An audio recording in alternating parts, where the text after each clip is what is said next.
ભરૂચ જિલ્લામાં નવજાત શિશુઓના પરિત્યાગની ચોંકાવનારી ઘટનાઓનો સિલસિલો અટકવાનું નામ નથી લઈ રહ્યો. અંકલેશ્વરના ગડકોલ ગામ નજીક મીઠા ફેક્ટરી પાસે આવેલી નહેરમાંથી એક નવજાત શિશુનો મૃતદેહ મળી આવતા સમગ્ર પંથકમાં અરેરાટી ફેલાઈ ગઈ હતી. ઘટનાની જાણ થતા સ્થાનિક લોકો મોટી સંખ્યામાં સ્થળ પર દોડી આવ્યા હતા અને માહિતી મળતા જ પોલીસનો કાફલો પણ તાત્કાલિક ઘટના સ્થળે દોડી ગયો હતો. પોલીસે નવજાતના મૃતદેહનો કબજે મેળવી પોસ્ટમોર્ટમ માટે ખસેડ્યો છે અને સમગ્ર મામલે તપાસ શરૂ કરી છે. પ્રાથમિક તપાસમાં એવી આશંકા વ્યક્ત કરવામાં આવી રહી છે કે કોઈ નિષ્ઠુર પાપી વ્યક્તિએ પોતાની ઓળખ છુપાવવા અથવા અન્ય કોઈ કારણસર નિર્દોષ નવજાતને નહેરમાં ફેંકી દીધો હોઈ શકે. જો કે ઘટનાનું સાચું કારણ પોસ્ટમોર્ટમ રિપોર્ટ અને પોલીસ તપાસ બાદ જ સ્પષ્ટ થશે.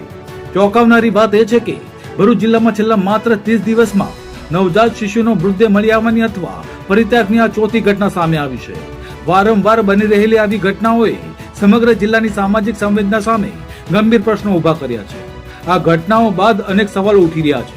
શું આ માત્ર અલગ અલગ વ્યક્તિગત ઘટનાઓ છે કે પછી તેની પાછળ કોઈ મોટું ગેરકાયદેસર રેકેટ કાર્યરત છે? શું ગેરકાયદેસર ગર્ભપાત, નવજાત શિશુઓના પરિત્યાગ અથવા અન્ય કોઈ ગુનાહિત પ્રવૃત્તિ સાથે તો તેનો સંબંધ નથી ને? હાલ હવે આ તમામ મુદ્દાઓ તપાસનો વિષય બની રહ્યા છે.